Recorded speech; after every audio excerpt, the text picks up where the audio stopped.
અંકલેશ્વર નગરપાલિકાએ દુકાનદારો, લારી ધારકોને 504 વ્યક્તિઓને નોટિસ આપી હતી. ઈસમો 115 પાસેથી કુલ 30,000 ઉપરાંતનો સ્થળ પર દંડ વસૂલ કરવામાં આવ્યો હતો. પ્રતિબંધિત પ્લાસ્ટિકનો જથ્થો પણ જપ્ત કરવામાં આવ્યો હતો.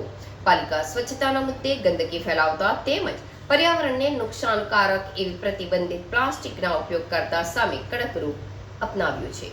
અંકલેશ્વર નગરપાલિકા દ્વારા છેલ્લા 15 દુકાનદારો, લારી ધારકોને 504 નોટિસ આપવામાં આવી અને સ્થળ ઉપર દંડ વસૂલ કરવામાં આવ્યો છે.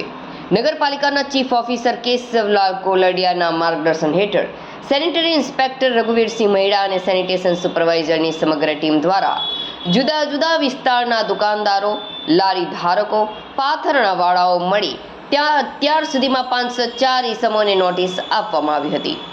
જે તે દુકાનદારોને દુકાનની આજુબાજુ ગંદકી ન કરવા બાબત તેમજ દુકાનમાં ફરજિયાત ડસ્ટબિન રાખવા બાબત અને 120 માઇક્રોનથી પાતળી પ્રતિબંધિત પ્લાસ્ટિકનો ઉપયોગ ન કરવા અંગે રૂબરૂમાં સ્થળ ઉપર જઈને તાકીદ કરવામાં આવી હતી. જો આ નોટિસ આપ્યા બાદ પણ દુકાનદારો કે લારીવાળા આપેલી સૂચનાઓનું પાલન ન કરતા નગરપાલિકાના સેનિટેશન સુપરવાઇઝર દ્વારા સ્થળ ઉપર દંડ વસૂલ કરવામાં આવ્યો હતો. આજ રોજ વધુ એકવાર પ્રતિબંધિત પ્લાસ્ટિકનો ઉપયોગ કરતા ઈસમો 8 પાસે 1,000 અને ગંદકી કરતા ઈસમો 7 પાસેથી 2,300 વસૂલ કરવામાં આવ્યો હતો.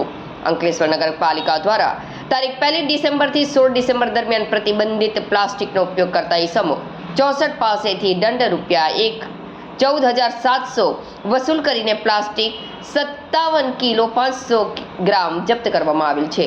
તેમજ ગંદકી કરતા ઈસમો 51 પાસેથી રૂપિયા 15,650 દંડ વસૂલ કરેલ છે. 115 ઈસમો પાસેથી કુલ રૂપિયા 30,350 સ્થળ ઉપર દંડ વસૂલ કરવામાં આવ્યો હતો.